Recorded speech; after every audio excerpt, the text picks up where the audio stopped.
একের পর এক ধাক্কা যেন পিছু ছাড়ছে না নেইমারের। ইনজুরি, জাতীয় দলে উপেক্ষা, ক্লাব ছাড়ার গুঞ্জনে যখন দিশেহারা সময় পার করছেন, তখন যেন সবকিছুর উপর ছায়ার মতো নেমে এলো আরও এক দুঃসংবাদ।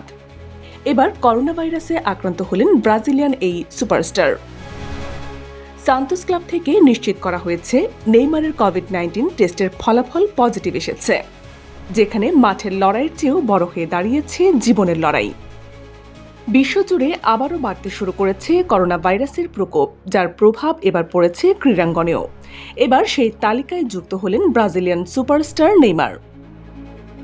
তার ক্লাব সান্তোস এক বিবৃতিতে জানিয়েছে, অসুস্থতা অনুভব করার পর 5 জন নেইমারের করোনা পরীক্ষা করা হয়, যেখানে তার রিপোর্ট পজিটিভ আসে। বর্তমানে তাকে ক্লাবের তত্ত্বাবধানে পর্যবেক্ষণে রাখা হয়েছে। ক্লাবের পক্ষ থেকে বলা হয়েছে, 5 জুন থেকেই নেইমারকে সতর্কতামূলকভাবে দল থেকে আলাদা রাখা হয়েছে। আমরা আশা করছি তিনি দ্রুত করোনা থেকে সেরে উঠবেন এবং মাঠে ফিরবেন। খেলাধুলার সব আপডেট পেতে সাবস্ক্রাইব করে চোখ রাখুন বিজিএন টিভি 24-এ। বিজিএন টিভি 24, খবর যেখানে, বিশ্বস্ততা সেখানে।